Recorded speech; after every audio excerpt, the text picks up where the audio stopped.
Hello everyone, welcome back to my channel chem talks by Pooja Malik. ये जो हमने last video में स्टार्ट किया था ऑर्गेनिक केमिस्ट्री का chapter haloalkanes and haloarenes, उसका सेकंड पार्ट है क्विक रिवीजन सीरीज में। एंड इसमें हम जहां पे हमने ड्रॉप किया था उससे आगे अपने चैप्टर को कंटिन्यू करेंगे और फटाफट से क्विक रिवीजन करेंगे ताकि आप रिवीजन करें और उसके बाद फटाफट से अपने क्वेश्चंस की प्रैक्टिस करिए। So kindly watch the video and subscribe to my channel. और अगर आपको वीडियो अच्छा लगता है, यूजफुल लगता है, please like it. Now let's start with the first chapter, haloalkenes and haloarenes.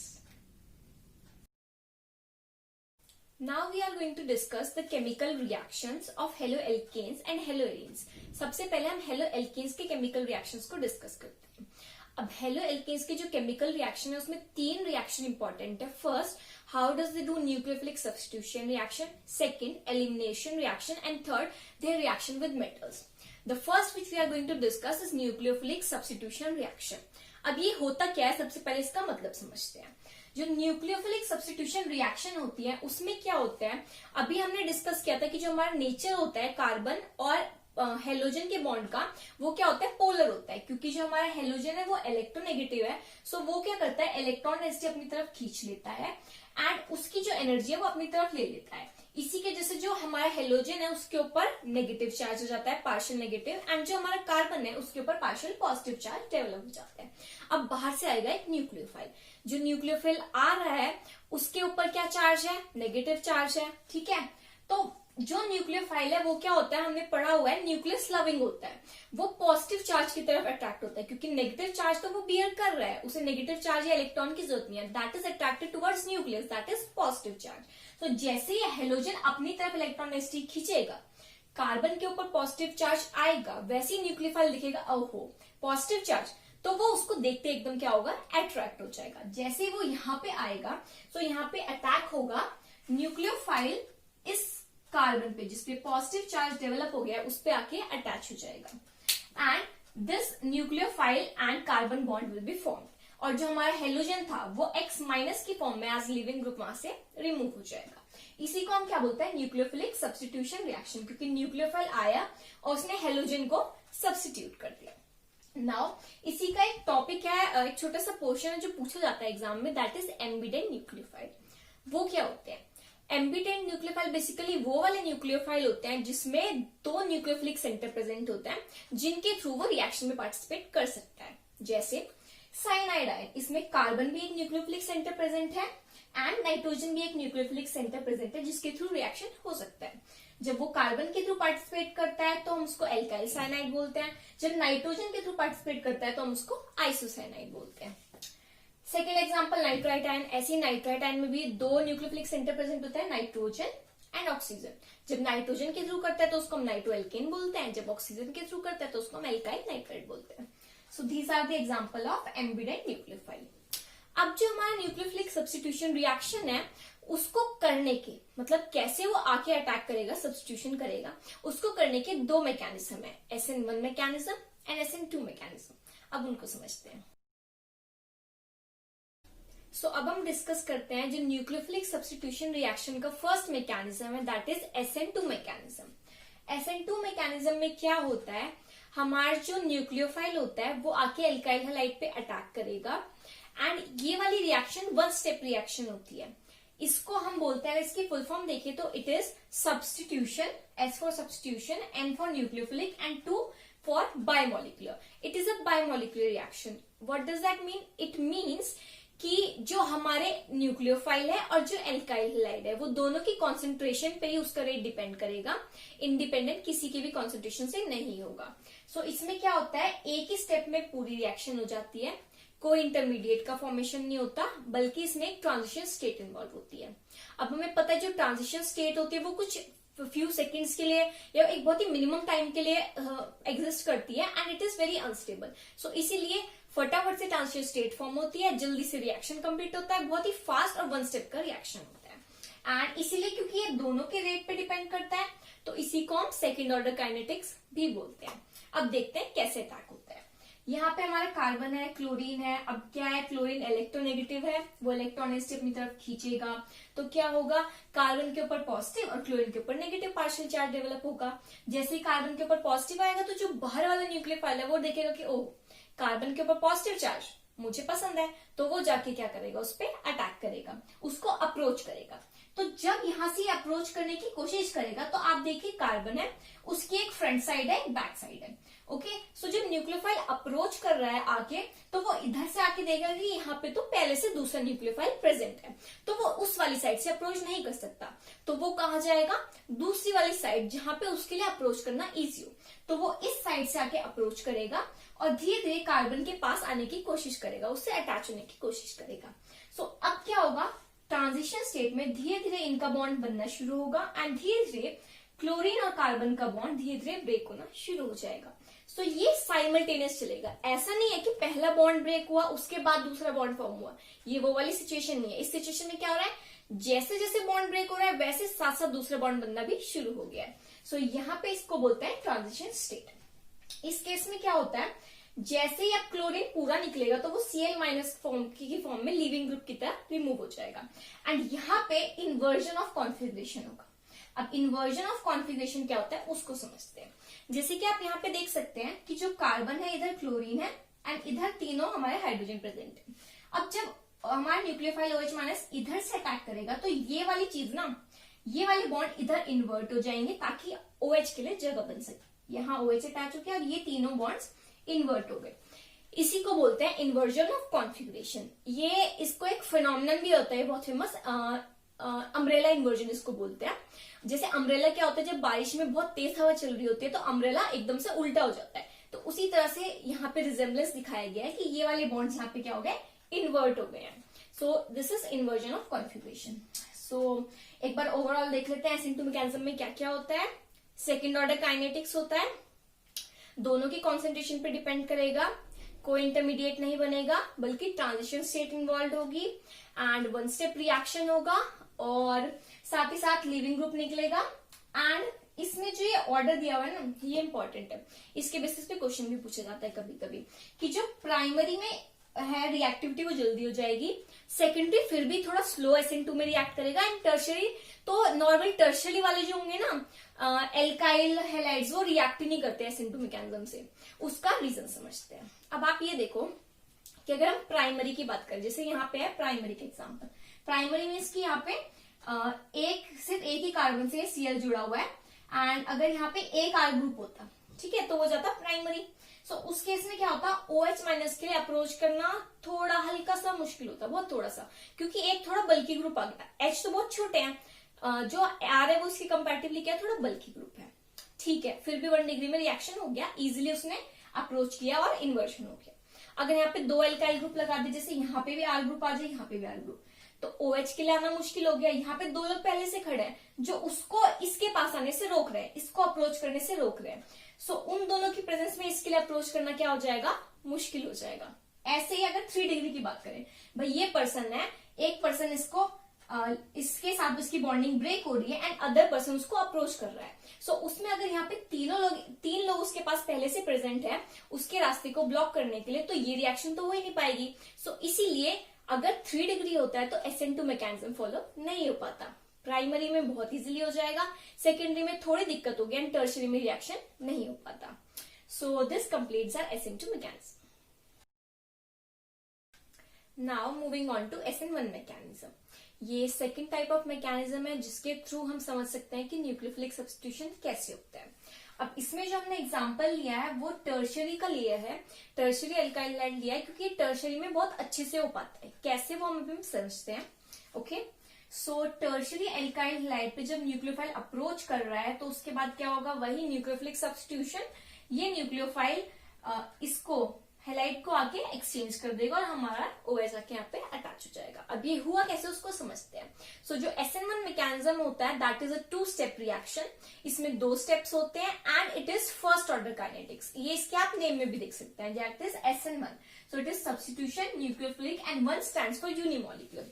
Unimolecular here means की जो रिएक्शन है उसमें जो कॉन्सेंट्रेशन ऑफ ये वाली स्पीशीज है, एल्काइल हैलाइड है, सिर्फ उसी पे डिपेंड करेगा कि हमारा रेट कैसे होगा, जो काइनेटिक्स होगा वो कैसा होगा, फास्ट होगा, स्लो होगा, न्यूक्लियोफाइल की कॉन्सेंट्रेशन पे डिपेंड नहीं करेगा। क्यों, उसको समझते हैं। जो फर्स्ट स्टेप है उसमें क्या हो रहा है कि जो हमारा एल्काइल हैलाइड है वो उससे जो क्योंकि ये क्या है, इलेक्ट्रोनेगेटिव है, इलेक्ट्रोनेसिटी खींचेगा और स्टेबल हो जाएगा और बाहर निकलने की कोशिश करेगा। So this will leave as Br minus, as leaving group it will go away. Now this will remain as carbocation, क्योंकि कार्बन के ऊपर अब जैसे ही निकलेगा पूरा पॉजिटिव चार्ज आएगा and it will become carbocation. So ये हमारी स्पीशीज हो गई 3 डिग्री कार्बोकेटायन। अब ये वाला स्टेप क्या है, स्लो स्टेप है। 2 स्टेप में रिएक्शन हो रही है, स्लो स्टेप है फर्स्ट, सेकेंड फास्ट स्टेप है। तो हमें पता है कि जब हम काइनेटिक स्टडी करते हैं किसी भी रिएक्शन का तो वो स्लो स्टेप पे डिपेंड करती है। सो इसीलिए क्योंकि स्लो स्टेप में सिर्फ एल्काइल हैलाइड इन्वॉल्व है तो इसी की कॉन्सेंट्रेशन पे जो रेट है रिएक्शन का वो डिपेंड करेगा। नाउ अब इसके अंदर हमारा कार्बोकेटायन का फॉर्मेशन हो गया। जो कार्बोकेटायन है अब उसके पास आके हमारा nucleophile that is OH minus approach करेगा। ये वाली रिएक्शन फास्ट होगी।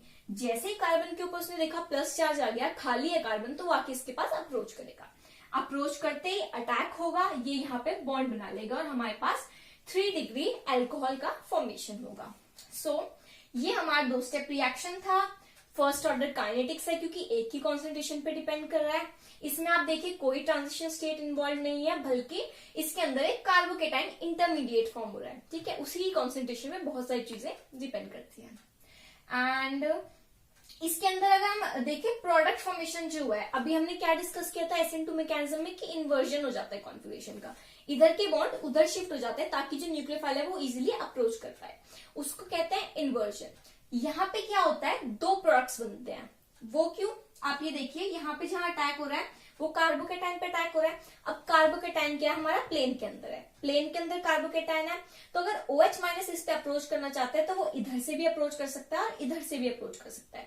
दोनों साइड अप्रोच के लिए अवेलेबल है क्योंकि जो बॉन्ड्स है वो तो प्लेन के अंदर प्रेजेंट है। सो इसीलिए इसमें क्योंकि दोनों साइड से अप्रोच हो पाता है तो 2 प्रोडक्ट्स बनते हैं, एक जिसमें इन्वर्जन ऑफ कॉन्फिगरेशन हो जाता है लाइक दिस, एंड एक जिसमें रिटेंशन ऑफ कॉन्फिगरेशन रहता है, जिधर से निकला था हैलाइड आयन उधर ही न्यूक्लियोफाइल आके जुड़ गया। सो इसमें रेसमिक मिक्सचर फॉर्म होता है, इसी को रेसमाइजेशन प्रोसेस बोलते हैं। जब 2 प्रोडक्ट्स बनते हैं इक्वल प्रोपोर्शन में और वो एक दूसरे के ओपोजिट उनकी रोटेशन होती है। नाउ सो लास्ट टॉपिक, जो लास्ट पॉइंट इसमें हमें डिस्कस करना है वो रिएक्टिविटी, कि भाई टर्शियरी की ज्यादा क्यों है, सेकेंडरी की उससे कम क्यों है, प्राइमरी में लोएस्ट क्यों है, वो डिपेंड करेगा हमारे स्लो स्टेप पे। अगर हम देखें स्लो स्टेप में क्या हो रहा है, कार्बोकेटाइन का फॉर्मेशन हो रहा है और हमें पता है कि जो कार्बोकेटाइन है वो 3 डिग्री कार्बोकेटाइन ज्यादा स्टेबल होता है as compared to 2 degree as compared to 1 degree. इसलिए जितना ज्यादा स्टेबल कार्बोकेटाइन होगा उतनी जल्दी रिएक्शन होगा। सो इसीलिए 3 डिग्री अगर हम ले लेते हैं एल्काइल हैलाइड तो उसमें रिएक्शन क्या होती है, फास्ट हो जाती है। So this completes our SN1 mechanism and I hope कि आपको दोनों मैकेनिज्म क्लियर हो। अगर फिर भी आपको कोई डाउट है या आपको इस पे इंडिविजुअल वीडियो चाहिए तो आप मुझे कमेंट सेक्शन में मेंशन कर सकते हो। So now let's move on to its second reaction that is elimination. Haloalkanes की जो सेकंड रिएक्शन है दैट इज एलिमिनेशन रिएक्शन। इसमें क्या होता है कि एक ऐसा एल्काइल हैलाइड जिसमें बीटा हाइड्रोजन प्रेजेंट हो उसमें बीटा हाइड्रोजन एलिमिनेशन होता है। इसी रिएक्शन को हम डिहाइड्रोएलिजिनेशन भी बोलते हैं। क्यों, क्योंकि इसमें एक हाइड्रोजन रिमूव होता है और जो हमारा हेलोजन एटम है उसका रिमूवल होता है। सो यहाँ पे क्या होता है, जो हमारा बेस होता है, एल्कोहलिक केयर्स का सॉल्यूशन हम जनरली लेते हैं तो OH minus is the base आके अप्रोच करता है, इस हाइड्रोजन को एक्सट्रैक्ट करता है जो फंक्शनल ग्रुप के बीटा कार्बन पे प्रेजेंट होता है। ये इसको अप्रोच करेगा, BH रिमूव हो जाएगा एंड ये अपने इलेक्ट्रॉन्स यहाँ पे दे जाएगा तो C डबल बॉन्ड C का फॉर्मेशन होगा। अब यहाँ पे जब इलेक्ट्रॉनिसिटी आ जाएगी तो ये X का रिमूवल हो जाएगा एंड हमारा एल्कीन हमें मिलेगा, BH and leaving group remove हो जाएगा। सो इसी को हम क्या बोलते हैं, बीटा एलिमिनेशन रिएक्शन। अब आप यहाँ पे देखिए कि जैसे इस कार्बन पे हेलोजन प्रेजेंट है तो इसके इधर बीटा कार्बन है, हो सकता है इधर भी बीटा कार्बन पे बीटा हाइड्रोजन प्रेजेंट हो, तो किस साइड से एलिमिनेशन होगा, कैसा एल्कीन फॉर्म होगा, उसके लिए भी एक रूल होना चाहिए। So that is Saytzeff rule.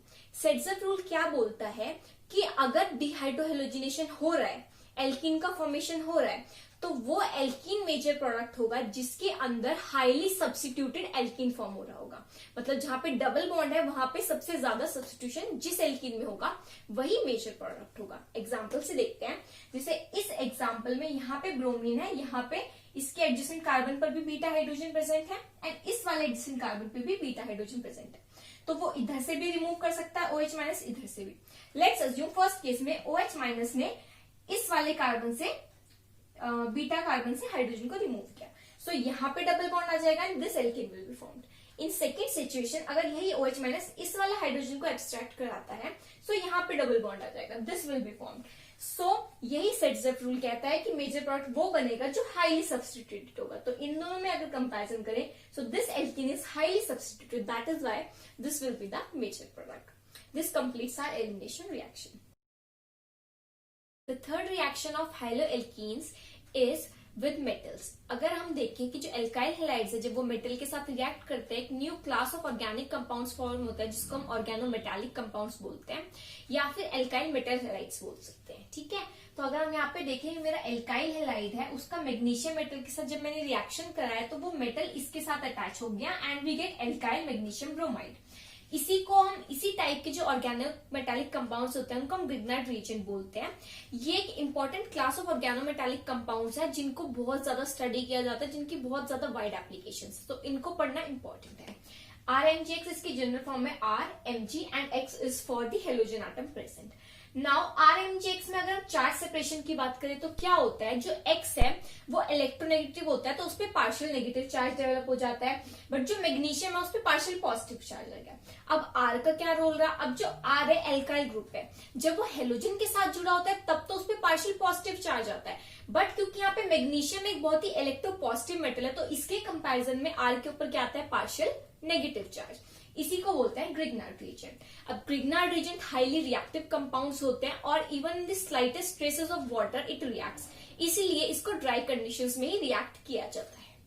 Now next metal के साथ जो रिएक्शन है वो सोडियम के साथ है, इसका नेम रिएक्शन है वुड्स रिएक्शन। इसमें क्या होता है, अगर हमारे पास जितने number of carbon atoms present है उससे ज्यादा की हमें प्रिपेयर करनी है तो उस केस में हम वुड्स रिएक्शन को यूज करते हैं। अगर हमें double number of carbon atoms चाहिए, जैसे यहाँ पे हमारे पास RX एल्काइल हैलाइड था, उसका मैंने सोडियम मेटल के साथ रिएक्शन कराया है ड्राई ईथर की प्रेजेंस में, तो क्या होता है इसके दो मॉलिक्यूल्स आपस में जुड़ जाते हैं, ये दो सोडियम मॉलिक्यूल्स दो हेलोजन निकल जाते हैं एज NaX एंड जो दो एल्काइल हैलाइड के R एंड R ग्रुप है वो आपस में जुड़ जाते हैं, इसी को बोलते हैं वुड्स रिएक्शन। सो ये है मेटल्स के साथ कैसे हेलोएल्केन्स रिएक्ट करता है।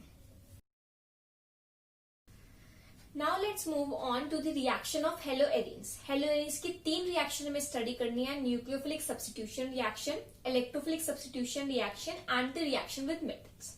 सो let's start first with the nucleophilic substitution reaction in haloarenes. अब आप जानते हैं कि जो बेंजीन है, हेलोएरीन्स की बात हो रही है तो उसमें एरोमेटिक रिंग प्रेजेंट होगी। एरोमेटिक रिंग में क्या होता है, जो पाई इलेक्ट्रॉन्स होते हैं वो ऊपर नीचे डीलोकलाइज्ड होते हैं, सो पाई क्लाउड इज प्रेजेंट जिसमें इलेक्ट्रॉन डेंसिटी प्रेजेंट है। सो एक इलेक्ट्रोफाइल के लिए उस रिंग पे अप्रोच करना बहुत ही इजी है और बहुत ही अच्छा है, क्योंकि इलेक्ट्रोफाइल को इलेक्ट्रॉन डेंसिटी चाहिए तो वो उस इलेक्ट्रॉन डेंसिटी के पास अप्रोच करेगा और इजीली इलेक्ट्रोफिलिक सब्स्टिट्यूशन हो सकता है। बट न्यूक्लियोफिलिक सब्स्टिट्यूशन में अपोजिट केस है, क्योंकि बेंजीन रिंग के ऊपर पहले से इलेक्ट्रॉन डेंसिटी प्रेजेंट है तो न्यूक्लियोफाइल उसके पास अप्रोच क्यों करेगा, इसीलिए न्यूक्लियोफिलिक सब्स्टिट्यूशन रिएक्शन इजीली नहीं हो पाता हेलोएरीन्स में, उसमें थोड़ी सी डिफिकल्टी होती है। रीजन और क्या है, एक तो यही कि बेंजीन के ऊपर पहले से इलेक्ट्रॉन डेंसिटी प्रेजेंट है जिसकी वजह से न्यूक्लियोफाइल इजीली अप्रोच नहीं कर पाएगा। सेकेंड, जैसे कि हमने SN1 मैकेनिज्म में स्टडी किया था कि जब बॉन्ड ब्रेक होगा मैकेनिज्म में तो केटायन फॉर्म होगा। अब इस केस में फिनाइल केटायन फॉर्म होगा, वही फिनाइल केटायन तो अनस्टेबल होगा, तो वो अनस्टेबल केटायन फॉर्म हो रहा है तो रिएक्शन प्रोसीड करेगी ही नहीं। अदर रीजन जो हम देखते हैं वो हमें पता लगता है रेजोनेंस स्ट्रक्चर से। अगर हम देखें अपने क्लोरोबेंजीन के रेजोनेंस स्ट्रक्चर तो उसमें जो क्लोरीन के ऊपर लोन पेयर प्रेजेंट होता है वो रिंग की कॉन्जुगेशन में अप्लाई हो जाता है, वो उसके अंदर डीलोकलाइज हो जाता है। सो इसने अपना लोन पेयर रिंग के अंदर दिया, वो कॉन्जुगेशन में इंक्लूड हो गया एंड यहाँ पे इलेक्ट्रॉन्स का ट्रांसफर शुरू हो गया, resonance structures are being formed. So इससे हमें क्या पता लग रहा है, क्योंकि यहाँ पे इंक्लूड हो गया और क्लोरीन के ऊपर पार्शियल डबल बॉन्ड कैरेक्टर आ गया है, इसीलिए अब क्लोरीन के बॉन्ड को तोड़ना मुश्किल है, ना तो क्लोरीन का बॉन्ड इजिली टूटेगा और ना ही उसकी जगह न्यूक्लियोफाइल आ पाएगा, तो इसलिए भी न्यूक्लियोफिलिक सब्स्टिट्यूशन रिएक्शन इजिली नहीं हो पाता है। अनदर रीजन, अगर हम हेलो एरीन्स और हेलो एल्केन्स का कंपैरिजन करें, अगर हेलो एल्केन्स में देखें तो जो हेलोजन है वो कार्बन के sp3 हाइब्रिडाइज से जुड़ा हुआ है, और हेलो एरीन्स में जो कार्बन है, जो हेलोजन है वो कार्बन से sp2 हाइब्रिडाइजेशन से जुड़ा हुआ है ना। सो यहाँ पे क्या है, sp2 हाइब्रिडाइजेशन का मतलब क्या है कि उसके कंपैरेटिवली बॉन्ड लेंथ क्या है, छोटी होगी, और बॉन्ड क्या होगा, स्ट्रॉन्गर होगा। ठीक है, क्योंकि उसमें s कैरेक्टर क्या है कंपैरेटिवली, उसमें s कैरेक्टर क्या है कंपैरेटिवली ज्यादा है। सो इसीलिए इन वाले बॉन्ड्स को तोड़ना मुश्किल होगा, एंड इसलिए इनमें न्यूक्लियोफिलिक सब्स्टिट्यूशन रिएक्शन इजिली नहीं हो पाता है। नाउ बट कुछ कंडीशंस अगर हम वेरी करते हैं, कुछ टेम्परेचर प्रेशर की कंडीशंस को मॉडिफाई करते हैं, तो रिएक्शन कुछ कुछ जगह पे हो जाता है, और हम कुछ ग्रुप्स को भी अटैच कर सकते हैं जिससे रिएक्शन इजिली हो जाए। वो क्या है उनको हम देखते हैं। ऐसे एक एग्जांपल हम डिस्कस करते हैं जहां पे हमारा जो हेलोजन है उसको हाइड्रोक्सिल ग्रुप रिप्लेस करता है थ्रू न्यूक्लियोफिलिक सब्स्टिट्यूशन। तो ये क्लोरोबेंजीन है, इसमें जब हम NaOH डालते हैं under acidic conditions at 623 kelvin and 300 atmospheric pressure, तो उस पे क्या होता है, जो हाइड्रोक्सिल ग्रुप है वो क्लोरीन को यहाँ से रिप्लेस कर देता है। बट आप देखिए कंडीशंस कितनी ज्यादा चाहिए, प्रेशर बहुत ज्यादा हाई चाहिए, टेम्परेचर काफी ज्यादा हाई चाहिए, जो इजिली अवेलेबल नहीं हो पाता और कन्वीनियंट भी नहीं रहता है ना, कि हम इतनी चीजें कर रहे हैं तब जाके हमारी रिएक्शन हो पा रही है। सो क्या होता है, अगर हम इसी में ना, उसी हेलो एरीन में अगर हम इलेक्ट्रॉन विथड्रॉइंग ग्रुप अटैच कर देते हैं, particularly at ortho and meta position, sorry particularly at ortho and para position, तो क्या होता है, उसकी स्टेबलाइजेशन हो जाती है और न्यूक्लियोफाइल इजीली अटैक कर पाता है। आप ये कंडीशन देखिए कैसे हो रही है। जैसे इस वाले एग्जांपल में आप देखिए कि मैंने पैरा पे एक नाइट्रो ग्रुप अटैच किया, तो टेम्परेचर कंडीशन 443 केल्विन पर रिएक्शन हो गया, कोई हाई प्रेशर भी अप्लाई नहीं करना पड़ा, इजिली Cl की जगह OH ग्रुप आ गया। उसी तरह से अगर मैं दो NO2 ग्रुप लगा रही हूँ at ortho and this will be at ortho और पैरा ओनली, मेटा का कोई वो नहीं होता, अगर मेटा पे अगर हम लगा रहे हैं तो उससे कोई इफेक्ट नहीं आता है। So this will be applied at para. So अगर मैंने एक ग्रुप ऑर्थो और एक पैरा पे लगा दिया तो आप देखिए टेम्परेचर और कम चाहिए रिएक्शन को कराने के लिए, है ना। एंड इसी तरह से अगर मैं तीनों पोजीशन, जो दो ऑर्थो और एक पैरा पोजीशन है, उन तीनों पे NO2 ग्रुप लगा देती हूँ जो कि इलेक्ट्रॉन विथड्रॉइंग है नेचर में, सो रिएक्शन सिर्फ हीट करने पे हो गया, वार्म वाटर में हीट किया और रिएक्शन प्रोसीड कर गया। सो इन रिएक्शन से हमें क्या पता लग रहा है कि अगर मैं इलेक्ट्रॉन विथड्रॉइंग ग्रुप लगाती हूँ तो उससे रिएक्शन अच्छे से हो पा रहा है, जल्दी हो पा रहा है। उसका रीजन समझते हैं। देखिए जब हम ऑर्थो और पैरा पोजीशन पे NO2 ग्रुप लगा रहे हैं तो क्या हो रहा है, अगर हम इसके रेजोनेंस स्ट्रक्चर देखें तो आप ध्यान से देखिए, जो नेगेटिव चार्ज है वो या तो ऑर्थो पे है या पैरा पे है, सिर्फ ऑर्थो और पैरा पे ही डिलोकलाइज्ड है। तो उन्हीं और ऑर्थो और पैरा पोजीशन पे अगर मैं यहाँ पे NO2 ग्रुप को अटैच कर दूं अपने, तो क्या होगा, वो इस नेगेटिव इलेक्ट्रॉनिसिटी को अपनी तरफ खींच लेगा, उसके इलेक्ट्रॉनिसिटी को विथड्रॉ कर लेगा। अब जब इलेक्ट्रॉनिसिटी बेंजीन पे कम होगी तभी तो न्यूक्लियोफाइल अटैक करेगा, क्योंकि न्यूक्लियोफाइल को इलेक्ट्रॉनिसिटी चाहिए, है ना। सो जैसे electron withdrawing group nitro ortho और पैरा पोजीशन के इलेक्ट्रॉन को विथड्रॉ करता है, न्यूक्लियोफाइल इजिली अप्रोच कर पाता है। इसीलिए ये जो हमने तीन रिएक्शन देखी ये फास्ट हो जाती है और नॉर्मल रूम टेम्परेचर तक भी हो पाती है। ठीक है, सो इससे हमें ये पता लगता है कि नाइट्रो ग्रुप का रोल कहाँ है, ऑर्थो एंड पैरा पोजीशन पे। मेटा पे क्यों नहीं है, क्योंकि आप देखिए मेटा पोजीशन पर हम देखें तो यहाँ पे कहीं भी नेगेटिव चार्ज प्रेजेंट ही नहीं है, तो NO2 अगर हम लगा भी देंगे तो वो विथड्रॉ कर ही नहीं पाएगा इलेक्ट्रॉन डेंसिटी। इसीलिए नाइट्रो ग्रुप हमें कहाँ लगाना है, ऑर्थो पोजीशन या फिर पैरा पोजीशन। यही है हेलो एरीन्स में nucleophilic substitution. Now let's move on to the second part, that is electrophilic substitution reaction in haloarenes। तो electrophilic substitution reaction में क्या होता है, जो हमारा हेलोजन एटम प्रेजेंट होगा हेलोएरीन्स में, वो क्या होता है, डीएक्टिवेटिंग होता है नेचर में, and plus it is ortho para directing also in its nature. ठीक है, एंड इसी वजह से क्या होगा, जो हमारे प्रोडक्ट्स बनेंगे जब उसमें हम इलेक्ट्रोफिलिक सब्स्टिट्यूशन कराएंगे, तो जो इलेक्ट्रोफाइल आके अटैच होगा वो या तो ऑर्थो पोजीशन पे या फिर पैरा पोजीशन पे होता है। सो हमें दोनों प्रोडक्ट रिएक्शन में मिलते हैं। रिएक्शन देखते हैं। जो फर्स्ट रिएक्शन है इसको हम बोलते हैं क्लोरीनेशन। इसमें क्या हो रहा है, हमारे क्लोरोबेंजीन पे हमने क्लोरीन का एडिशन करा है in the presence of anhydrous FeCl3 and हमें दोनों प्रोडक्ट मिल रहे हैं। एक बार जो क्लोरीन है वो पैरा पोजीशन पे जुड़ा है और एक बार क्लोरीन हमारा ऑर्थो पोजीशन पे जुड़ा है। The second reaction is nitration reaction. इसमें क्या हो रहा है, जो कंसंट्रेटेड HNO3 और कंसंट्रेटेड H2SO4 के प्रेजेंस में क्लोरोबेंजीन रिएक्ट करता है, जो नाइट्रो ग्रुप है वो जनरेट होता है और कहा जाता है para position and ortho position पे। Next example is of sulphonation reaction. इसमें क्या हो रहा है, कॉन्सेंट्रेटेड H2SO4 की प्रेजेंस में जब हम हीट करते हैं क्लोरोबेंजीन को, तो जो SO3H ग्रुप है वो पैरा एंड ऑर्थो पोजिशन पर आकर जुड़ जाता है। The last reaction is Friedel-crafts alkylation reaction. ये भी एक इलेक्ट्रोफिलिक सब्स्टिट्यूशन रिएक्शन का एग्जांपल है। यहाँ पे जो हमारा CH3Cl के साथ जब रिएक्शन करा रहे हैं in the presence of anhydrous AlCl3, तो जो CH3 है वो कहाँ जाके जुड़ जाता है, पैरा पोजीशन पे एंड ऑर्थो पोजीशन पे। सो इस तरह से जो बेंजीन रिंग है हेलोएरिन्स में, उसके ऊपर इलेक्ट्रोफिलिक सब्स्टिट्यूशन रिएक्शन होता है। The third reaction of haloarenes is reaction with metals। उसमें दो नेम रिएक्शन हमें स्टडी करनी है, Wurtz Fittig reaction and Fittig reaction. So जैसे कि वुड्स रिएक्शन में होता है कि दो एल्काइल हैलाइड कंबाइन होते हैं सोडियम मेटल की प्रेजेंस में ड्राई ईथर में and double number of carbon atoms वाली एल्केन चेन्स बना लेते हैं। इसी तरह से वुड्स-फिटिक रिएक्शन में क्या होता है, हमारा एक हेलोएरीन लेते हैं और एक हेलो एल्केन लेते हैं, दोनों आपस में कंबाइन होते हैं in the presence of sodium metal and dry ether conditions, और दोनों का ही एलोजन पोर्शन रिमूव हो जाता है सोडियम के साथ, ठीक है। और जो ये हमारा एरीन रिंग होती है वो एल्काइल चेन के साथ जुड़ जाती है। सो बेसिकली हमारा एक सिंपल हाइड्रोकार्बन बोल सकते हैं, हाइड्रोकार्बन चेन का फॉर्मेशन हो रहा है।